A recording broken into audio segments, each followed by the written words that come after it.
Welcome to the Tourism Hub podcast, a podcast devoted to you and your excellence, providing inspiration and education for the entrepreneurs, experience makers, and excellence seekers of our industry to take your tourism business and career to a whole new level. And I am your host, Despina Caratius. Relax. Hey, welcome everybody. Thank you for joining us this Saturday afternoon on the Tourism Hub podcast. This is episode 17 and it's brought to you by Institute of Excellence. I am so excited today. The moment has finally arrived. I can share with you and the wider world from wherever you're tuning in from these two wonderful guests that I have. But before I introduce them to you, and I must say from behind me, I've got everybody joining in from Instagram as well. Welcome to you. I want you to come in, drop in, say hello. Where are you from? If you have any questions for the guests that I'm about to introduce you to, please drop them in the comments. We would love to hear from you.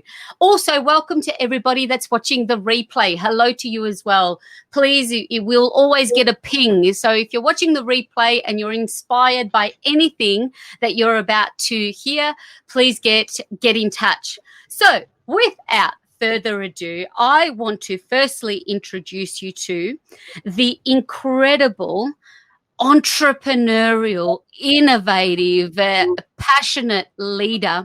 Her name is Sarah Seddon. And hey! Hi! There she is. Hi, Hello, and I've got the next to or below us, we've got 1, 2, 3, we've got Heidi Victoria. I mean, we talk about Victorian leaders, and she's a Victoria. So hello, Heidi. It's such a pleasure to have you both join this podcast, livecast, broadcast that we're happening. So thank you. Welcome. Thank you. We're the ones that are thrilled and honoured and so excited. This is so exciting. Now, this is a Tourism Hub podcast. We talk a lot about tourism, but who you are seeing in front of you here is so much more than tourism. This is a wealth of experience in visitor experience making, place making, in retail, in culture, in the arts, in philanthropy. You've got some real trailblazers, and I'm excited to delve deeper into the many questions that I've had and I've been curious about of your journeys. So speaking about your journeys, and there's an exciting collaboration that you guys have been working on. But before we go into that, I would love to know firstly with you, Sarah, you're a natural born entrepreneur. You've been hit with the entrepreneurial shtick, so to say. Just tell me what, let's take us back. Firstly, you just dropped, just before the show, Sarah said, my first gig was in the Maldives. What? That's the holiday I cancelled this year, thanks to. Yes, I know. which is unfortunate. But take us back to that. What took you to the Maldives in your first career move? Oh my God, it was the start of everything for me, the start of where it all began. And I, straight out of college, I actually managed to land this fabulous role, Republic of the Maldives, and it was working for a company called Treasure Island Enterprises, an Australian company. And, my dad said to me, "Are you sure there can't be a company called Treasure Island Enterprises? I think, it might be smuggling drugs in Asia or something." But no, it was an Australian company that had 5 island resorts. And you know what? It was a baptism of fire. I was 20 years old. All of a sudden, I'm living overseas, working remotely on an island, but I got the appreciation of, I suppose, how a destination worked, the intricacies and the moving parts of a destination, from aviation to transport to destination marketing to that whole guest experience. And at a 20-year-old, it was very much an eye-opener for me in a foreign country with foreign language, but amazing. What an amazing... That is for a first step, because now fast forward, your Barker's Bazaar, Sabre, you've got your Sabre Collective, your boutique consulting agency, which is, not boutique by any stretch of the imagination. If we're thinking boutique and niche with really big multinational clients that you've been managing, but also my first I guess, girl crush on Sarah.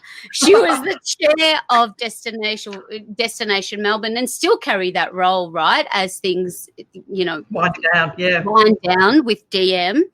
But certainly just see her take the lead, and all the initiatives that came out under your guidance and leadership were extraordinary. So you wear many different hats, and I've got more question about how you juggle that all and keep it all happening. And welcome to Heidi as well, because you know what I love about you too, and what I've seen, it's kind of like I've had to suppress for a long time this concept of doing many different things. So when you're doing one thing, you don't really talk about the other things that you do until you're talking to them, but then meeting other leading women in business and in the industry that are doing really different and varied things in different industries. And Heidi, you're next level in terms of, starting with you, you've had a big interest and your career started in volunteering. Now, it's incredible. You, as a young teenager, say you started volunteering with the Spastic Society, and even saying that word, even reading it, like, wow. I'm really old, Despy. Sorry? I'm really old, if we know that that's the word we were using back then. But it's amazing how far we've come, that it just feels, it's incredible. But you've taken a lot of, I guess, being on the board of Make-A-Wish Foundation, National Council of Women Australia, Shadow Minister for Tourism. And I had a flashback that's where I've met you. I was like, I've met her. It was at the Tourism Awards a couple of years ago. So you're also, and flipping onto that, from being a state minister, clinical support specialist in cardiology, national retail manager. The list goes on for these incredible women, but also a university qualified photographer.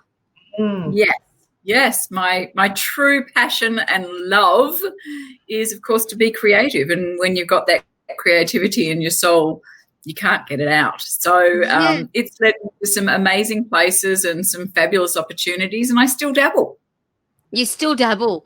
And is that something that you've dabbled the whole way through in your career with your photography work? Because your work is outstanding. I've totally indulged in stalking. It's amazing. Thank you. Look, I specialise in theatre and people. And so, obviously things are very, very quiet at the moment, as they are right throughout tourism and entertainment. So obviously theatre is a big part of that. So, life as a photographer is very quiet. So I'm reinventing myself in lots of different ways. And the work that I'm doing with Sarah at the moment, the Cite by Macutex, is so interesting, and it brings the wealth of knowledge that we both have over a lifetime of working together to, I guess, what we've always really wanted to do, and that was to make sure that the industry not just survives, and in a circumstance like this where it's so unusual, but also thrives post this. So you're right, it's a very varied background, but every little bit of it has taught me something new about a different aspect of life, and I think that's what brings us together as a working partnership, Sarah and I, such a beautiful richness and such a flow of ideas.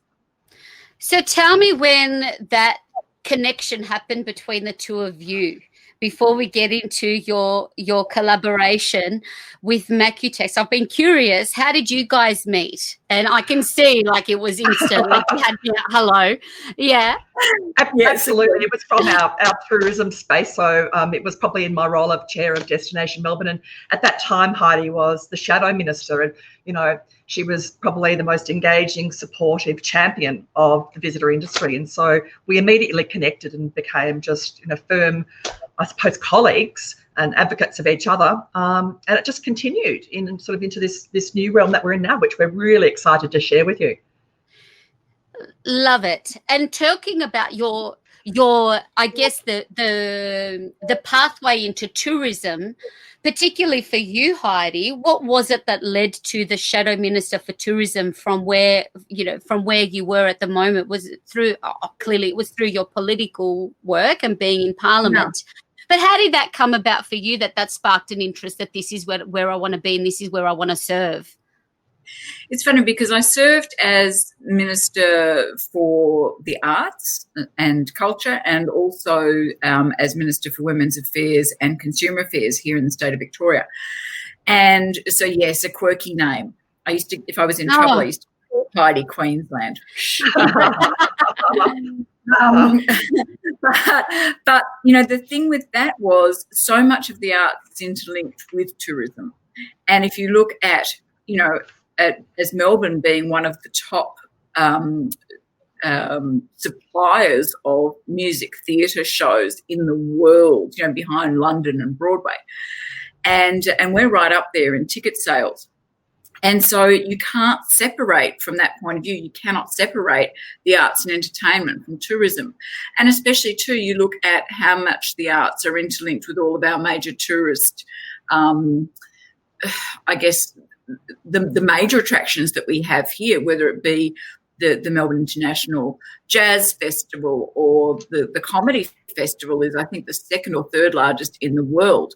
So it's entertainment, but it's very much tourism, and it's all about being an economic stimulus and economic driver. So they work beautifully together. Yeah, you can see that natural progression, and everything is a foundation of that.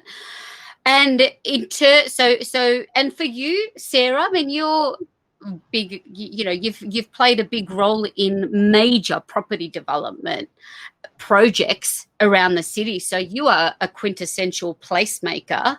So now I get it. Like, reading your background, it's like, oh, everything just makes sense now. What was that journey then, coming into a regional? It kind of was like Melbourne in the word of as a destination, but being charged with the marketing of the city. How did that role lead or attract you from where you were to covering the DM chairperson role? You know, going back through my career, I was always lucky coming back to working with a variety of businesses that were across Melbourne footprint, from large catering companies, public listed companies, bespoke operators that also ran some of our major events in Melbourne, such as Melbourne Cup Carnival. And I was also really privileged through my career to be involved with the Sydney Olympics, which was just, you know, a career highlight. Moving into property wasn't a big shift, because a lot of work I had done was in precinct development and marketing, with a lot of hospitality and mixed use. So one of the last really large ones that I worked on was Collins Square, which was in Docklands, a really huge development, multi-mix, multi-site, 4 or 5 towers by Walker Corporation. So there's always very diverse placemaking role in my whole career. I got involved with Destination Melbourne 15 years ago, and you know, you've got to remember it's a voluntary board role. I was asked to apply by then the City of Melbourne, who were very involved. And I remember then thinking, oh, my God, there are just so many professional people around this board table. What am I going to have to offer? And fast forward, 15 years later, I have been so lucky to work with this organisation made up of such passionate people. And yes, you're right, we have developed and left a legacy for some major, major programs that are still living on in Melbourne, such as you know, Desby, the Melbourne Tourism Leadership Program, which you are a shining graduate. But I think that was one of the most valuable and, I suppose, heartwarming things that I did, because it's really developing the next generation of leaders under this program with Mel Neal, the wonderful Mel Neal. Yes. And the part I loved about it was looking at the start, where we actually picked this group of 25 young aspiring leaders, to the graduation, where you'd see them come out. They've actually had, I suppose, a change in their life. It was a changed experience for them, not just professional development, it was emotional development. And that's what I so loved about it, that we were really nurturing the next generation of leaders. Oh, that program has been and continues to be a game changer. And how much pride you must have in leaving that legacy, in really driving that. So now that sits with the Victoria Tourism Industry Council. So this is the program that we are talking about, still successfully run. Unfortunately, I had one of my colleagues at Global go through this year, which has been disrupted, like many things at the moment. But giving the tools that we get through emotional intelligence, and I love that. Even for myself at that career, you're at the right time at the right place when you kind of get attracted to any type of leadership program, which is quite transformational. Now, talking about transformation and bringing together and what is getting you out of bed right now, and really going back, as you both have, the servant's heart of how can I help in this current climate. Now, Sarah tapped me on the shoulder and said, we'd love to, let's have a catch up. And they showed me a video that we were about to show you. And it left me speechless. And it was kind of like, Anyway, I'll let the video do the talking. And then we'll come back and have a chat about Sarah and Heidi's new project. Spaces all around the world that are normally packed with people, with life, are lying dormant. Our cities and regions are ghost towns, our future uncertain. In all corners of the globe, our streets, our shops, airports, museums and galleries are eerily unfamiliar without us in them. We're living in an indefinite intermission. Closer to home, the sight of these empty places and spaces and streets and seats brings the crashing realisation that we will need to face our new normal. We're facing challenges never seen before, but what you do now will help determine how your business recovers. There are those who will hope for a full recovery, and then there are those who are embracing groundbreaking technology now to proactively shape their future. Cite invites you to be at the cutting edge of armchair destination stimulation and put your business at the top of everyone's bucket list. Come on a journey with us. When we can't travel, we dream about the places we'll go as soon as we're able to. You've heard of augmented reality and virtual reality, but imagine a 3D digital model that your potential clients can immerse themselves in and virtually walk through at their own pace from wherever they are located, giving them an unprecedented feeling of familiarity, giving you the chance to show them what sets you apart and even leads them to your retail and booking systems with one click. Imagine the reassurance given to those with additional needs too, a market that is expanding rapidly. You can be on top of their list, ahead of the pack while others sit back in hope. This technology does not replace a physical visit. In fact, it helps increase the desirability of a place or destination, leaving the visitor wanting more. Finally, all this is possible and available in Australia. Let Cite by Macutex design a bespoke product for you to stand out against your local, national and international competitors in a crowded market. It's fast, it's very price competitive, and it's a game changer. Plus, you'll love working with our professional team who love putting the customer journey at the forefront of the experience. The choice is yours. Wait and hope, or take charge right now. I just love this so much. It's not about replacing the experience, about increasing desirability. But what's even more so than that is that there is an opportunity of a commercial element for businesses, because that's the survival and thrive part, that we need solutions to be able to showcase what we do, but also an opportunity to have a really key call to action. Yeah. Tell me, how did this come about? Please. Oh, look, you know what? It's actually a brilliant story. It was a true case of serendipity.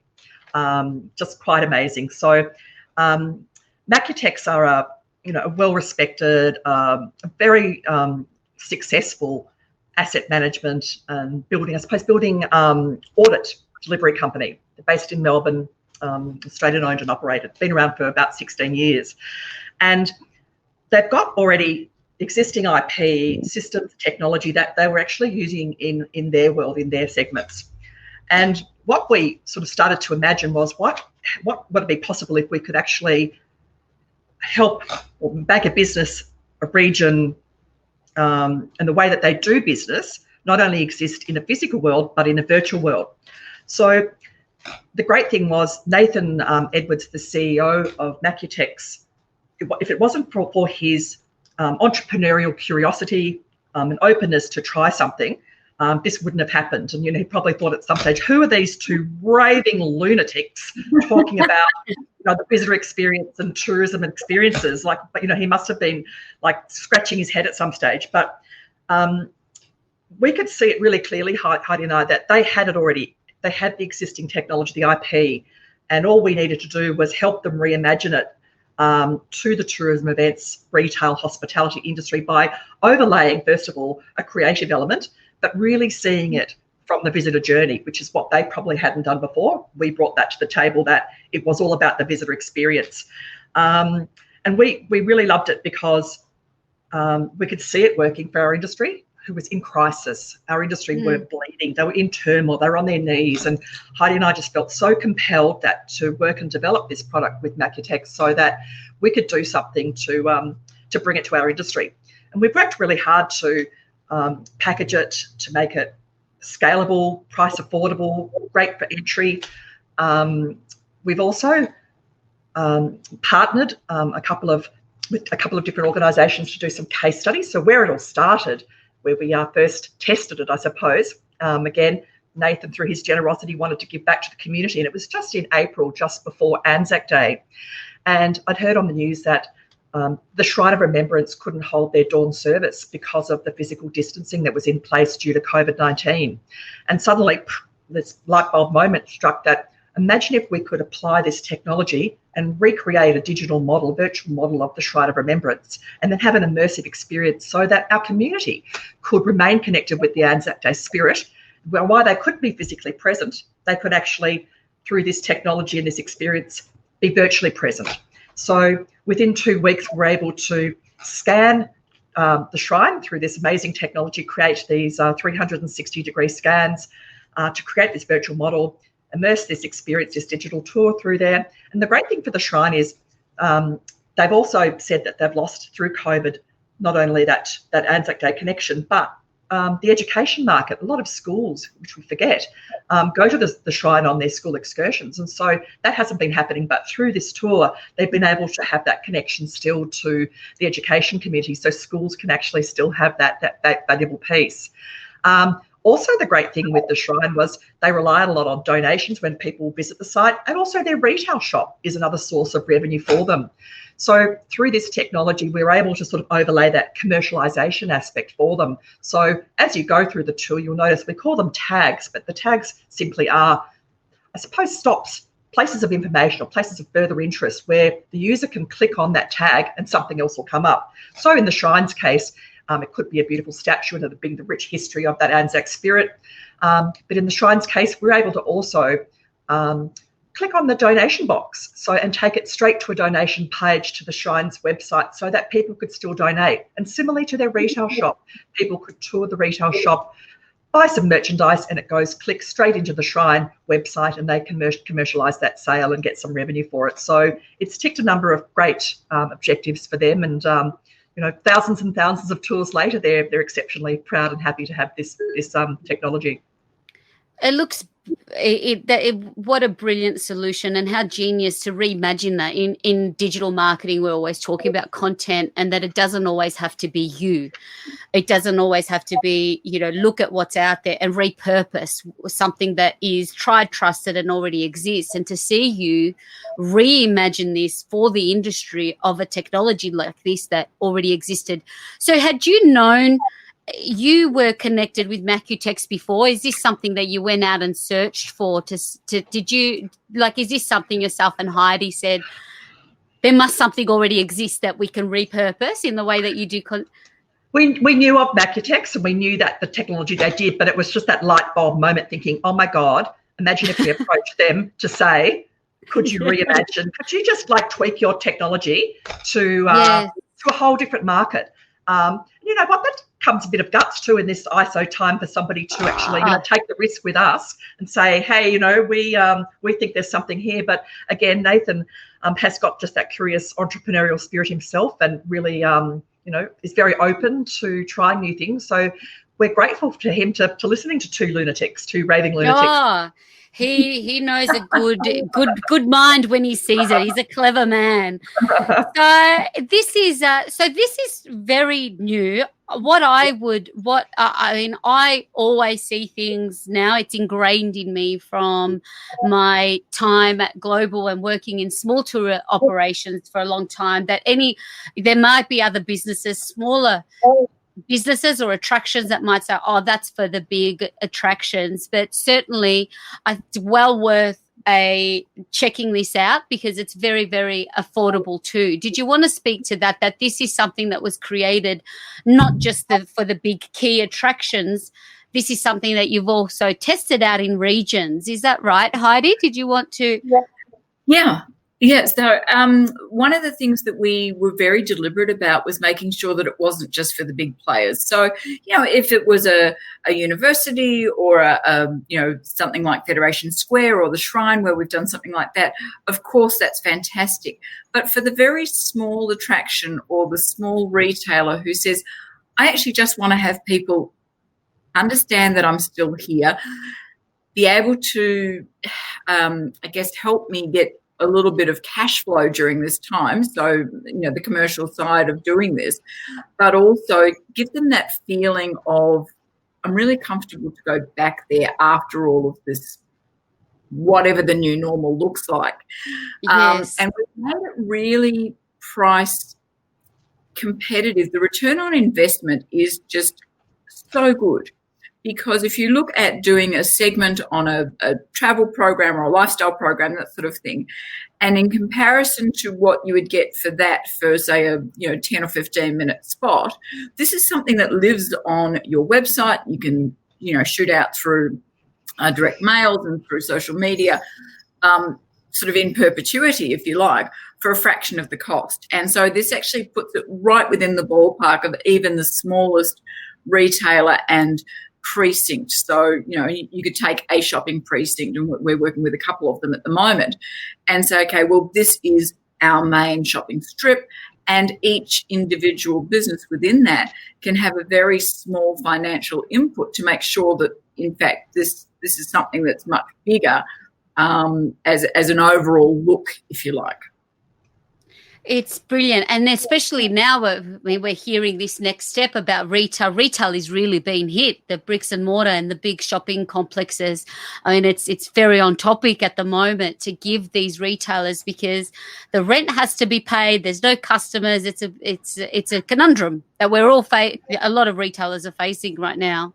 Yeah, and like as Heidi said, it's we've done these small businesses as well. It's the region that we did, obviously King Valley with Prosecco Road, it was 5 wineries from Pizzini to Brown Brothers, Del Zotto, Chrismont and San Miranda, plus a beautiful cottage there called Jetty's Creek. So just gorgeous businesses in the heart of our region of Victoria, King Valley. And we were able to create just this individual model for each of those businesses, but we actually joined them together as an integrated model for their collective.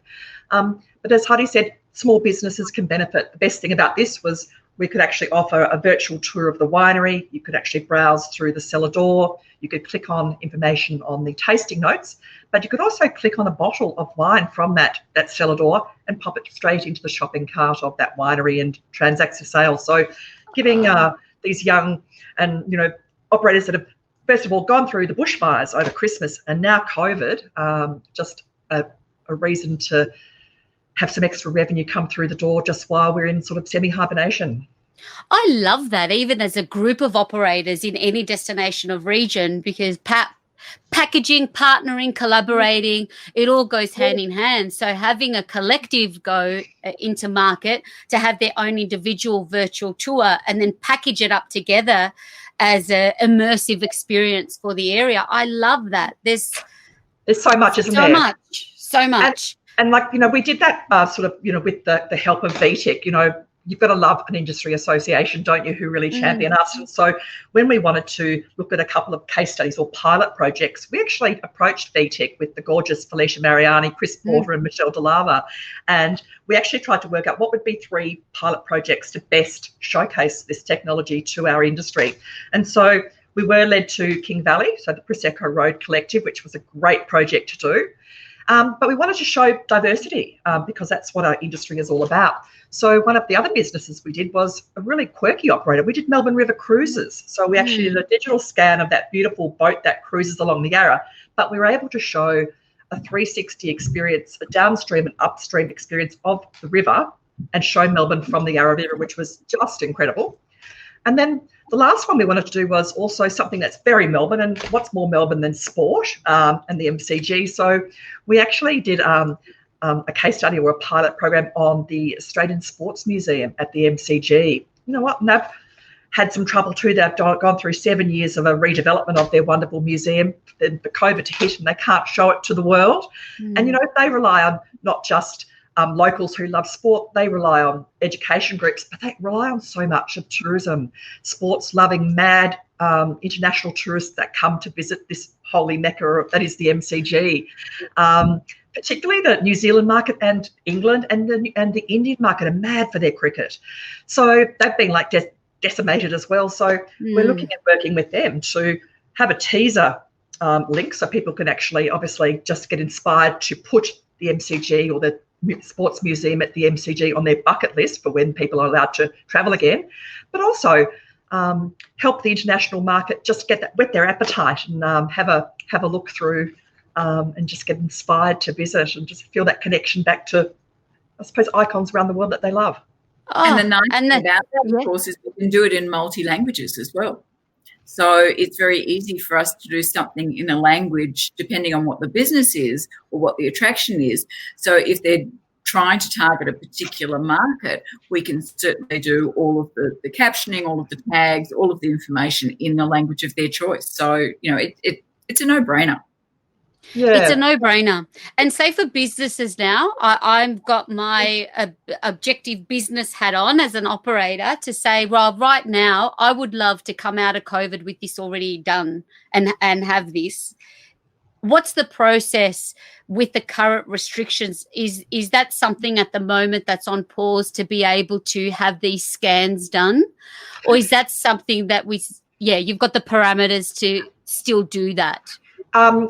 In Victoria, it's emergency service businesses only that can operate, and there's certain criteria that's set by the government. In regions, there's possibilities still now, so there are opportunities to work in regions still. But we're not far away because a lot of our projects that we're ready to push the button on are some of our Melbourne businesses. So we're making all the pre-planning now and doing all the work. But I mean, generally, it's a really simple process. We're working with some very clever people behind the scenes, of course, too, who make it happen.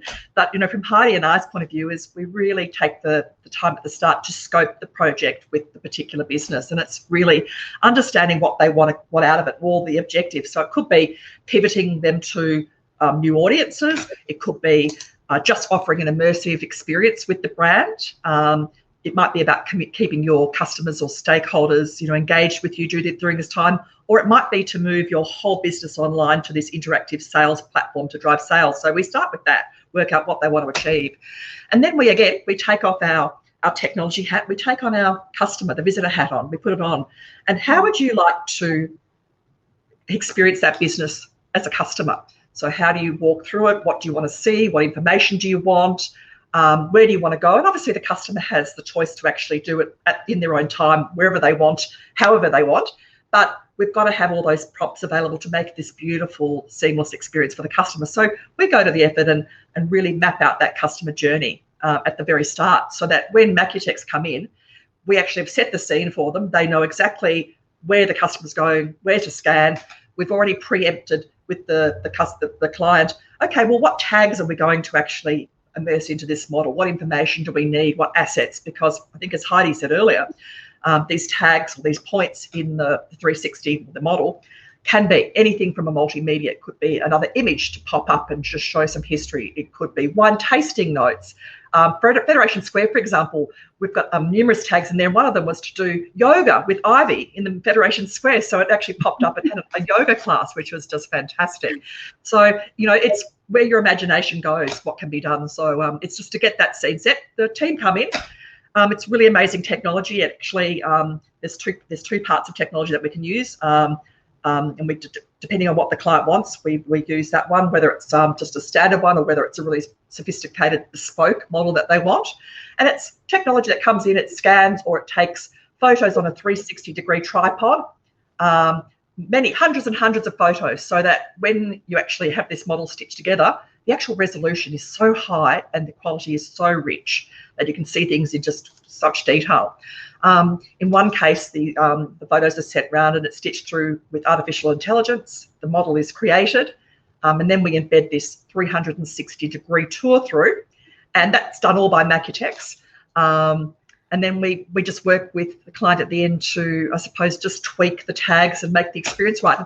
At the end of the day, it's simple. It sounds all very highfalutin, but Macutex do all that heavy lifting.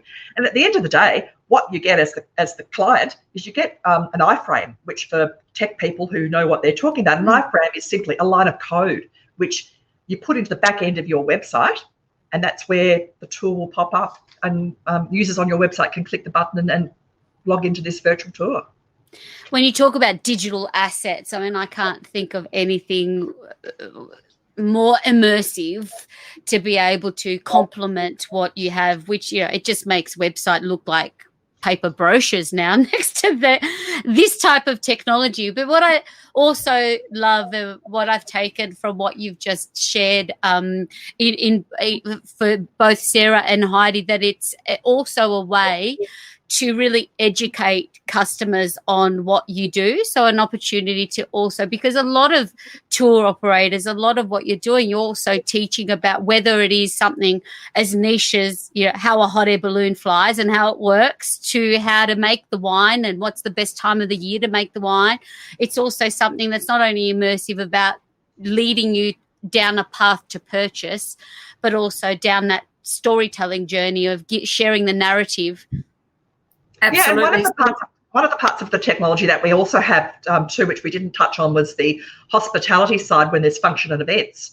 So one part of the technology that we use, also one of the options, is that customers can then have a model that represents their function spaces as realistically as a customer would walking through them, so that for event planners, they can discover, they can do virtual site inspections in the region of different venues by certainly looking at prospective function venues which have to scale and models that they could actually really visualize. Oh, amazing. And that is certainly, I mean, you talk about, that's another industry that has been heavily. I just spoke to a wedding, it's, you know, a conference / wedding venue, and saying now they're on to their 4th round of changing dates.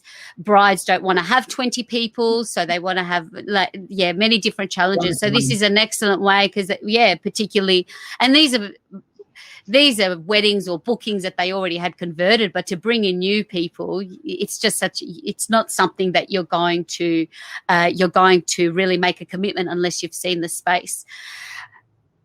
Hat tip and bow down to Glenn, who's in the background, just doing his maestro thing, showcasing where we need to go.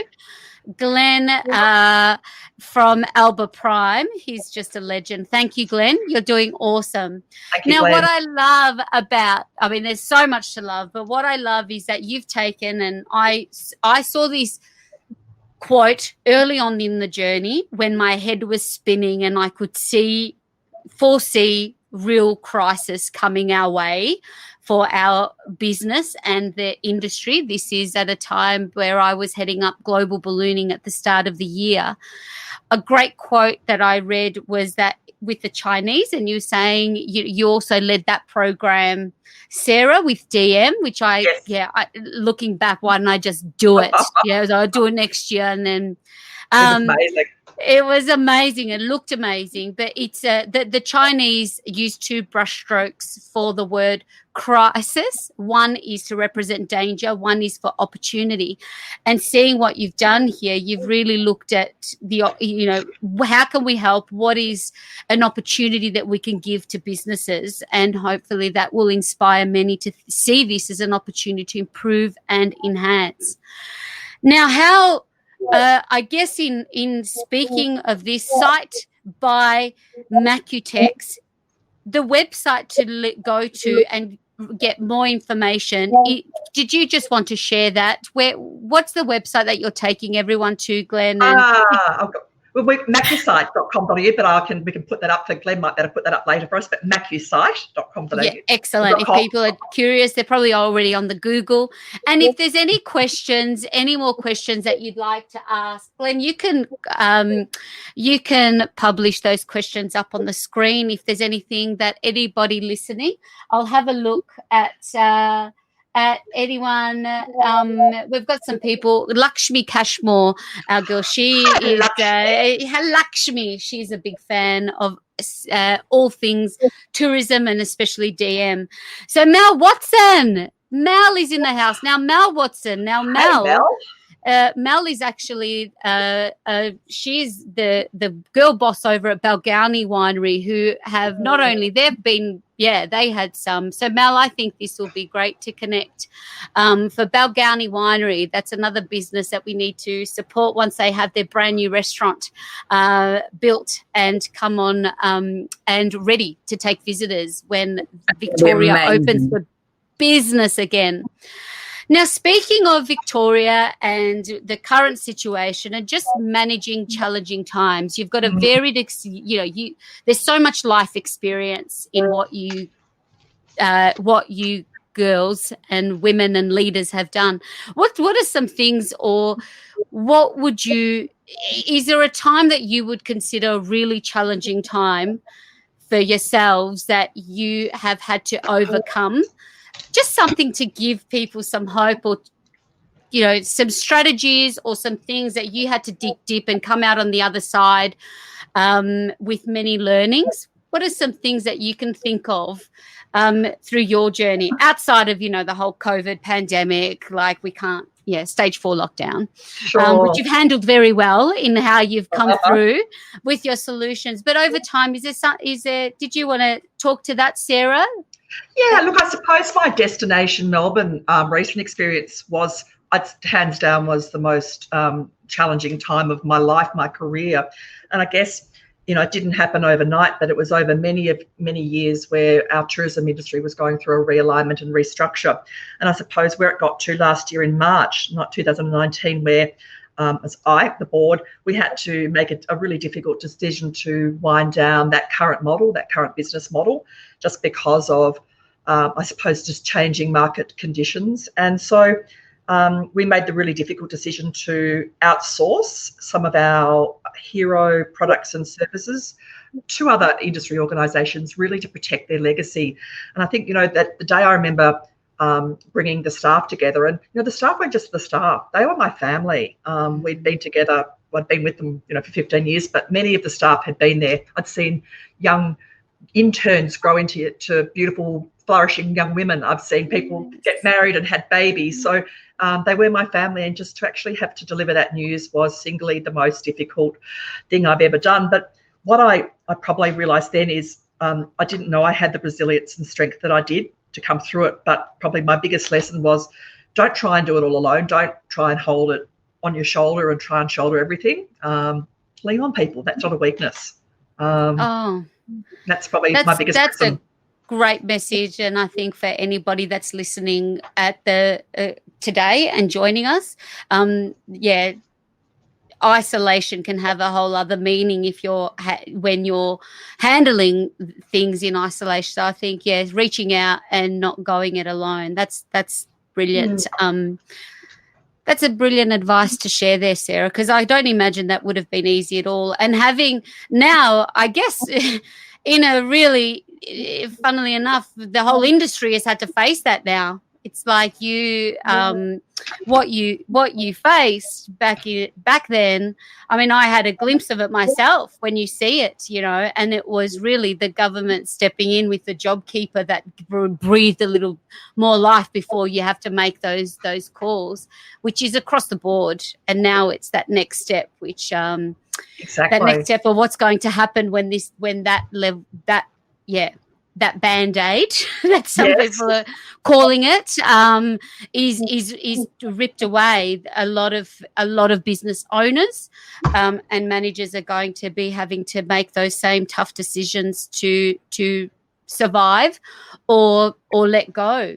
You know, that's many in that same crossroads. So I think that's really, really solid to say, don't do it alone. Lean on people around you. And there's nothing weak about asking for help. No. Absolutely not. How about yourself, Heidi? Is there something that comes to mind for you of being a real significant, challenging time that you've had to overcome? Yeah, I mean, my life has been full of those, which is not a me sort of a thing. It just means that, you know, I've never done things easily, and I think that's because I've always been quite adventurous. So I wanted to, you know, and you made the observation at the beginning that, you know, my career has been very varied, but I've enjoyed that stimulation. But it also means that every time I move from one phase of my life to the next, I need to learn a whole new technology or terminology or a cohort of people. Eventually it all comes back and intertwines, and that's the beauty of all of the experience that I've had. Yeah. But I know that every time I move into another industry, or, for example, after 12 years in politics, going back to photography, it was about reigniting people's, I guess, recognition, for them to say, oh, that's right, we remember you were a photographer, although a lot of people knew me not as a photographer. So, it's been, for me, the biggest challenge, but also the most exciting thing is, how do you take a new opportunity, take everything that you've learnt before, and then make all of that relevant, and I guess take you that little step further than if you were starting from scratch, if that makes sense. It makes perfect sense, and it relates very much to a conversation I had with another leader in the industry saying, I mean, we align ourselves to roles and positions too. So I see, as a political leader, have that stripped away, even managing that. Who am I? What does this mean now? And just embracing, and everything that you've done. I mean, it's action and it's bravery and it's taking courage, isn't it? Even, everything that I'm hearing from you is just getting in there, doing that, and everything that you've done in along the way has a purpose that will come and help you moving forward. So it does, doesn't it? Look at this. Yeah. I'm here spending my Saturday afternoon with Sarah Seddon and Heidi Victoria. And like, your girlfriend. I've been, which is, I look at even just this moment. This moment. Hashtag this moment. This moment. Do you love that? I love it. I do love it. So that's Sarah. Sarah's like I said this to you guys when we first got on when we met this morning. Like, I knew they were a big deal, but then they're like next level of the. Do you know that dis moment is actually like such a big thing for me, and you would love it too, Des. I'm not sure if you know where it comes from, but no. Have you ever seen? It's dis moment because it's not spelt this moment, and it's basically. It came from the Resilience Project. I'm not sure if you've ever seen them, Hugh Van Kylinberg. And he actually teaches the concept of GEM, G-E-M, gratitude, empathy, and mindfulness. And he said one of the things was he was teaching in a school in India where they had nothing, but he couldn't believe how happy these little boys were. And he had shoes that weren't even fitting, but he said, this is great, this is fantastic. But then he had shoes, he had nothing else. He didn't have a family, he didn't have a home, but he had these shoes, and it's this. And this is meant to be like, this is, you live in your moment, that you've got to be grateful for what you have and not be, worried about what you don't have. Yeah. Oh, we do. And there's so much. Oh, look at Glenn. There you go. Glenn, drop the mic on them. That's exactly. This moment. Love it. So that's my thing, this moment. Just remind myself. Which is, and speaking of this moment and aha moments, because you're giving me aha moments. You gave me a big one the other day. Like I'm always searching for inspiration, and particularly at this time, it's like, who's doing really good stuff in the industry that can get us inspired and see some hope. And what we all saw today did that for me the other day. And in terms of your aha moments, I mean, you've already shared, you had that aha moment. How can we help? What can we do? What exists? What if? And that's it, isn't it? When you go into that dream state where you say, what if this? What if that? And suddenly you get to this moment. How what have been some key highlights for you in your aha moments? The moment you said, Heidi, I'm done with politics. Like, I'm done. Like there are some people at a crossroad, but they're hanging in there for whatever reason. They need something to say, you've got this. You can do this. Everything is can you talk to that for anybody that's listening? Yeah, look, for me, I suppose the big aha moment for me over the last, 12 months, maybe 18 months has been the sisterhood. So knowing how important my friends are, I'm part of an international women's organisation, and, people like Sarah, but people like some of my good old girlfriends, and that's how long we've known each other, not their ages. But the fact that they are there, it's not only I've got this, but they've helped me get this, if you know what I mean. Yes. And knowing that it's okay to reach out for help, knowing that it's okay to have yuck days, but knowing that somebody's always got your back and actually wants you to do really well and says, how do I help? Yes. And then doing it in return for somebody else. Yes. Paying it forward. Absolutely. Paying it forward. Yeah. How about for you, Sarah? Have you had you've done like aha moments, because we've talked about Cite and Macutex, but you're also like this rock star in the dog space, like Barker's Bazaar. It's like you, because that's another thing. I mean, I get. Have you guys read that E-Myth, Michael Gerber? Like the E-Myth, he talks about an entrepreneurial seizure where you get inspired, you get an idea, then suddenly, but a lot of people get those but do nothing. So you would have had this like Barker's Bazaar idea and like nothing happened, but you make, the proverbial happen. So what tell us about that, you having aha moments like Barker's Bazaar and just getting on with it and doing it. You know what, you're right. A lot of people do have ideas, and it's really funny. I've said to my husband, Mark, I've had an epiphany about this. Barker's Bazaar. He goes, I think I've heard of that. Is that a gin-based cocktail? I said, no, it's not a gin-based cocktail. It's this great idea I've got. Like, I could commercialise it. So it's this digital lifestyle magazine for the urban pooch and their people. And it's basically combining the love that I have of everything. Of course, dogs, and I'm the mother to quite possibly the naughtiest Dalmatian on the planet, Coconut. So but I love my travel, and it combines tourism. So I actually go out and interview dogs, through the eyes of their dogs. So one coming up in September, bringing, I suppose, a regional Victoria into it, I've interviewed Norbert, who's the fabulous guest relations manager of Pizzini Wines in the King Valley. And so we actually see King Valley through the eyes of Norbert in the spring edition of Barker's Bazaar. And you know what? It's my release. It's my passion. And, I love doing it. It comes out very easily. Like Heidi and her baking, it's something as a release for me as well. I've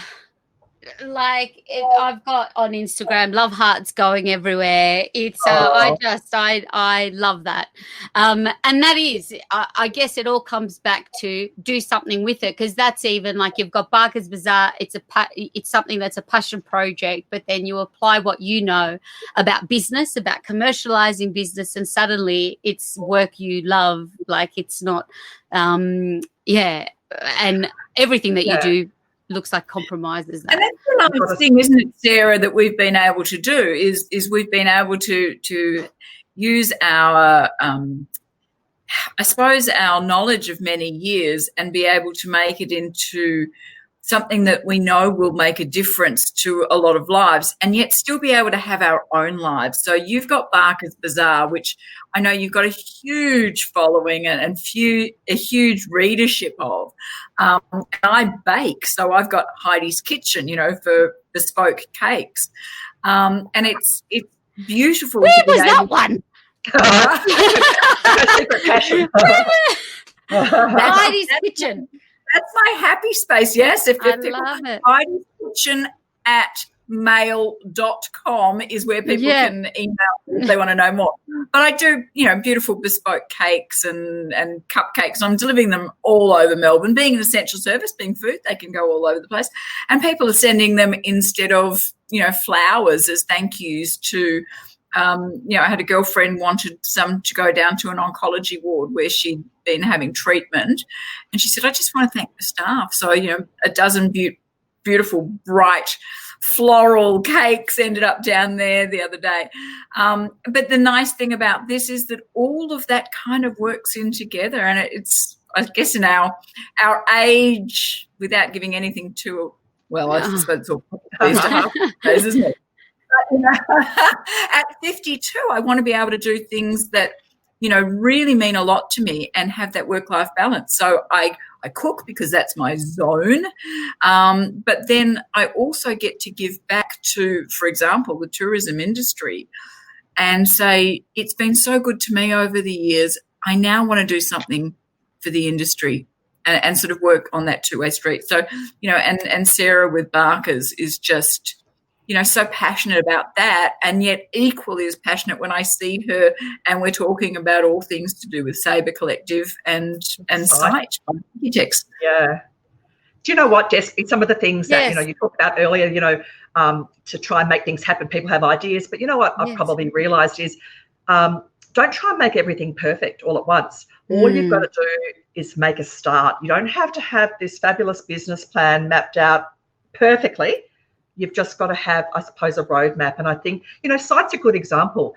It's been trial and error. It started off as this great idea, but we've morphed it into 3 products. We've really developed it along the way, but it has been some, trial and errors. But the best thing is we've just continued to pivot, to continue to innovate. And it's like test, fail, learn. Don't be afraid to test it. Just start. Test, fail, learn. That's one for the show notes, Glenn. Nice show behind the scenes. Test, fail, learn. So many gold nuggets there, and it's true because particularly when you're presented with big stuff, the big challenges that you have to chunk down to prevent yourself from getting into overwhelm, which then can lead to some level of procrastination, or then you kind of do nothing. Just do one small thing towards it, and take those steps forward to build that bigger picture. And is that something like when you look at something like Cite, the Cite programs, that's something else. I think that's a really good key takeaway, that in your planning that you were able to just say, okay, let's start with 3 solutions first. Let's start with this as something that we can take to market, rather than, because you can do everything. It looks like that's something that's so versatile. And what you also said before about leaning on others and like-minded people, that you can be flexible in that test, fail, learn. Yeah, test, fail, learn. And be open to that feedback. We've asked people for feedback, and we said, be raw with us. Tell us exactly what you think. We don't want you to sugarcoat the pill. Just tell us. We're not going to be offended. So be, really brave and broad shoulders for feedback. And that's how we all improved. Then that's how we all improved. Mel's just come back and said, okay, ladies, now you're just talking directly to me. You're all very inspiring. Mel, love Mel. Mel, we're going to look you up after. Look up Mel. We will. A Growth Project, another amazing leader in the industry. I'm so inspired. I want to do a little excellence round with you guys. So we're just going to go one question, and for both of you, and we'll take it in turn. So we'll start with Sarah. in the beginning, launching your career. So in the beginning, launching, your career and your business, what's something that you found that would have a reoccurring theme that would hold you back? I suppose that's seeking approval. So what I've probably learnt now is choose authenticity over approval. Choose authenticity over approval. This is a bad thing that I've chosen to stand, and it's not a stand-up desk. I can't write. So I've just watched the replay. So choose authenticity over approval. That is a big one for a lot of people. Again, that holds them, that can hold you back in a business, in a project, in an initiative, in an idea. Just be authentic, be you, be honest and Absolutely. Yeah. Over approval. How about you, dear Heidi? I can't top that. She's that. Yeah, okay. So you get the first go for the next question. What industry you work in, unless you're you, people won't want to work with you. People won't believe you, and people won't buy from you. And whether buy means, vote for you or buy your product or want to work with you or whatever, just be you. Yes, just be you.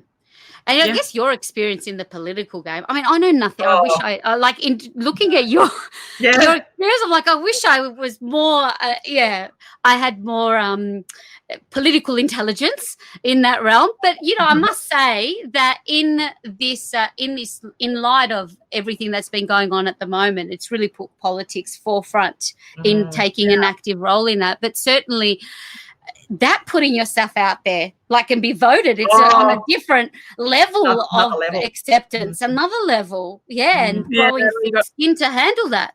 Like, do they send you to some type of school for that type of leadership and management? No, that's not fire. But when I can't even remember how many, but 50-odd thousand people deciding whether or not you get to keep your job. It's a lot of interviews. That's a lot of interviews. Look, I mean, that is experience that is priceless at the same time in whatever that you do. In your success. So for you, Heidi, the best advice you've ever received? The best advice I've ever received is to think small. I guess the idea behind that is, yes, we all want to think big, but and I know you want to get to this, but my favourite quote, and if you look at the who's who and all that sort of thing, my quote has always been, it's easier to wear slippers than to carpet the world. Ooh, I like that. I like that. Hey, so I'm going to say same as her. The idea behind it, of course, is if we all do our little bit, and that's exactly what we're doing with Cite by Macutex. We're helping one business at a time, which then helps an economy, a whole region.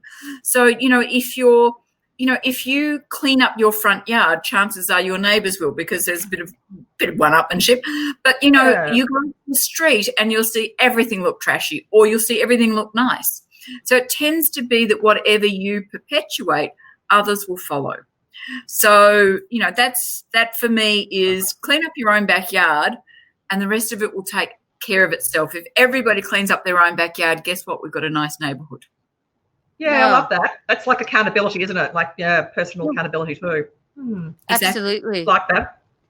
Love it. How about you, Sarah? Have you got some gold nuggets in key advice that you go to? Oh, look, I think mine is all about, I suppose, letting go. It's a bit like, letting go of who you think you are or who you're supposed to be, and just really embrace and be proud of who you are. That's so important, isn't it? Particularly when you're at the moment where where we are isolated and you don't have, thankfully you can create these opportunities to connect people. Katrina from Yarra Valley Estate, thank you for joining us. Good on you, Katrina. Sounds like just do something with Test, Pay or Learn. She's hashtagged it. Got a hashtag out of today, hashtag Test, Pay or Learn. Just do something. Love that. But it is important to be able to tell ourselves you've got this, right? When you think like, such good stuff. A personal habit. Now for you, Sarah, something I noticed in the notes, you said you always still love to carry a pen and paper. What's some personal habits that attribute to your success of being efficient and a rock star at managing multiple things and getting really good, successful outcomes? What are some personal habits that you think help you do that?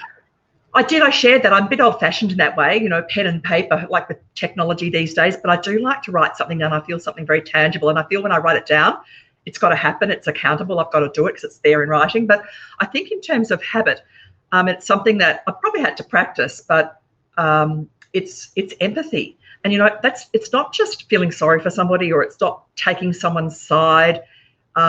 It's really trying to put yourself in someone else's position to understand their point of view. And I think that makes for stronger dialogue and again, more authentic connections, because you're listening and taking time to understand somebody else's point of view or viewpoint, perspective. I think that helps form a more genuine relationship and understanding with somebody in personal life or business when you're really willing to show empathy. That is something,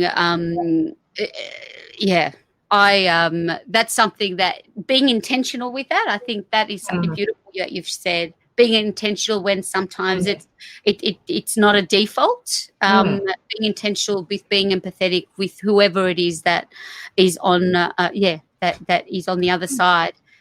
How about you, Heidi? What's something like a personal habit that has contributed to your success and to manage the whole voting thing and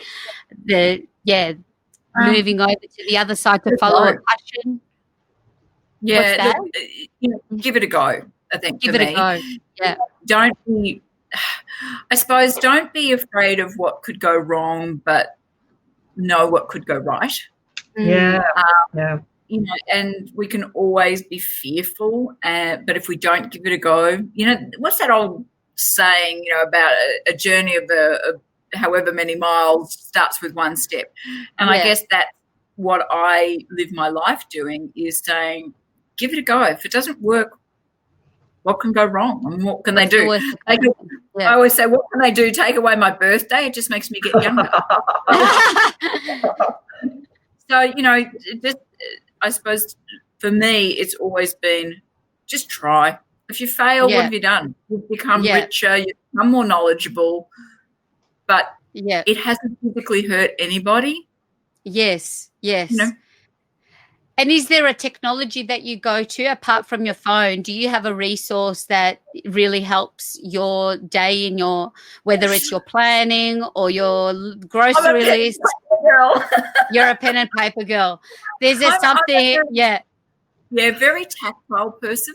So, yes, I'm all digital in my diaries and all of that sort of thing, and I'm okay with all of that. But I still keep pen and paper beside my bed so that if I'm thinking of something before I go to sleep, I write it down so that it's not, haunting my dreams, so that I know it's still going to be there in the morning and I can pursue it then. But, for me, I have Post-it notes everywhere. So technological, but it works. Yeah, that's funny. Works. Yeah. Do you know what I've got onto, Jess, just probably more recently is podcasts.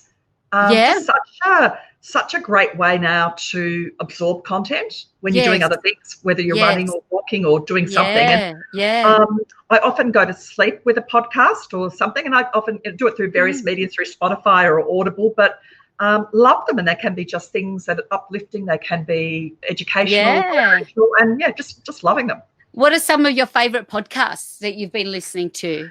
Well, it sort of goes hand in hand with sort of my favourite book series at the moment. I am a big fan of Brené Brown. Yes. Oh my God.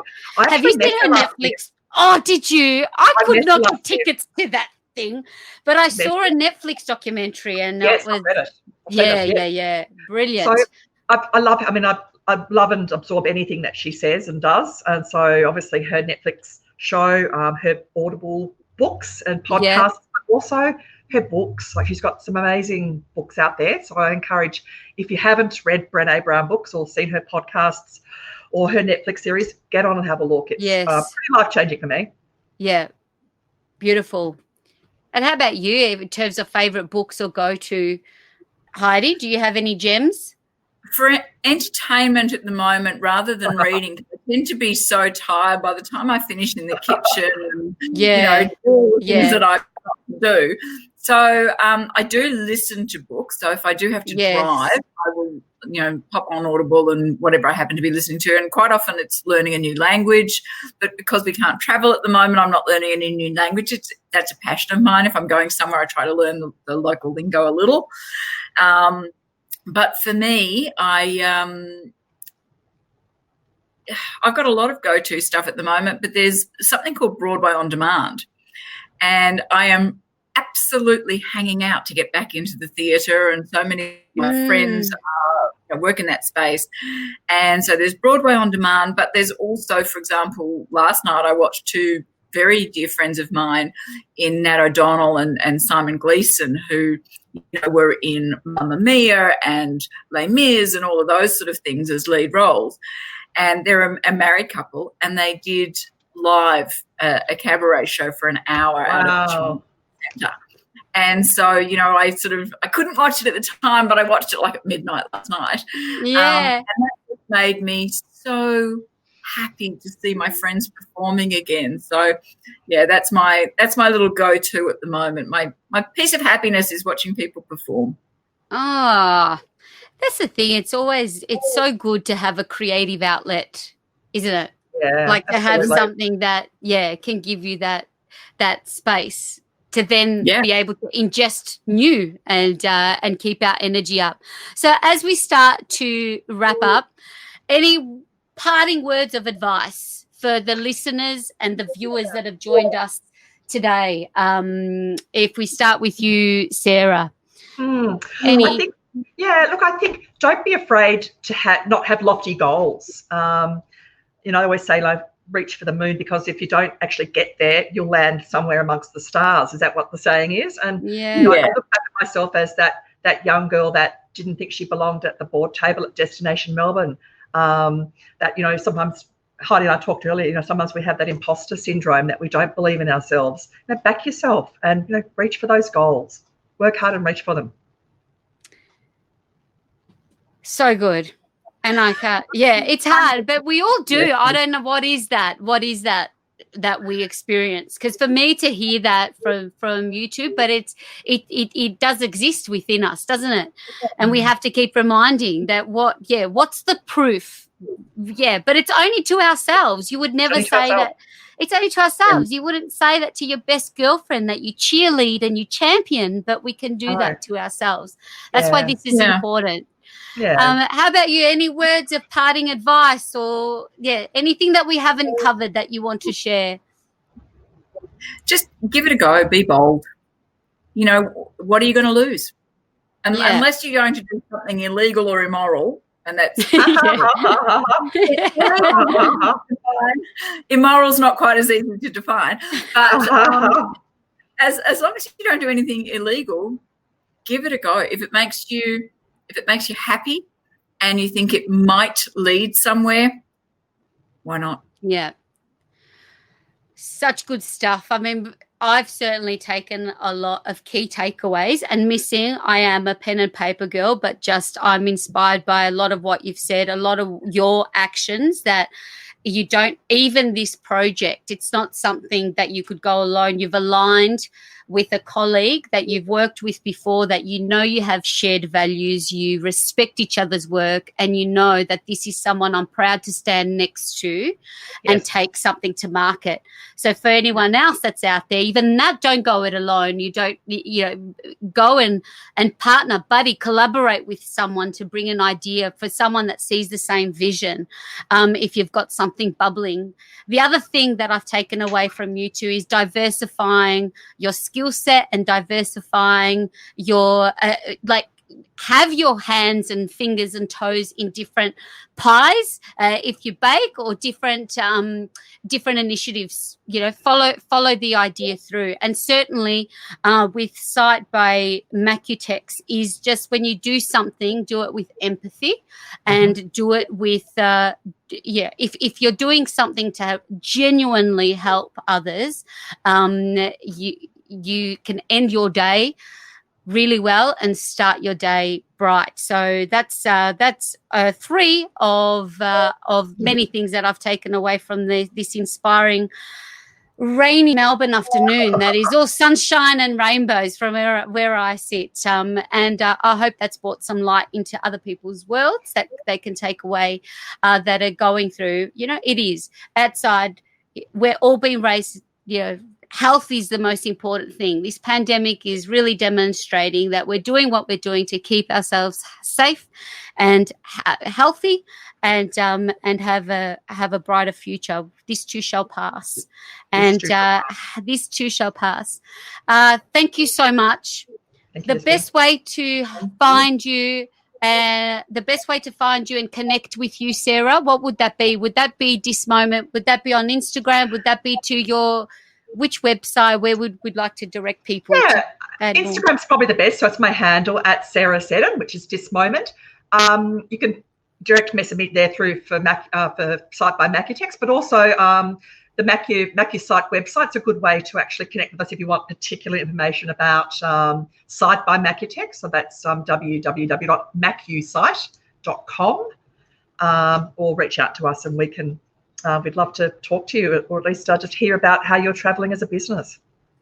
Excellent. And I think particularly for our small operators and smaller businesses, don't be intimidated by this. This will enhance and improve and ignite certainly your excellence and what you're doing. And how about you, Heidi? Where's the best place that you would like to direct people to get to know more about you and your work? Probably official Heidi Victoria, which is my photography, or HeidiVictoria.com.au, where people can see the sort of things that I do when I'm not baking and doing things during COVID. But yeah, that's the real me, if you like. The real Heidi, the real Sarah, the real Despy, Desi, Despina, Katrina saying, thanks, ladies. Loved Katrina. Hearing this. So many takeaways. Thank you. I had a great chat with Katrina. Thanks for coming, Katrina. Thank you to everybody. Thank you to Instagrammers that have joined us. Really appreciate it. It's Sarah Seddon and Heidi Victoria. While you're on Instagram, go and give them a little like and a follow and connect with them. And to all the listeners that are listening to this on the Tourism Hub podcast, thank you for joining us. And go to instituteofexcellence.com/podcast to find all the additional resources and links and the gold nuggets that we've captured along the way. So #test fail learn, my friends. That's where we'll learn things. Until next time, be excellent today and every single day after that. Okay. Thank you. Thank you. Bye.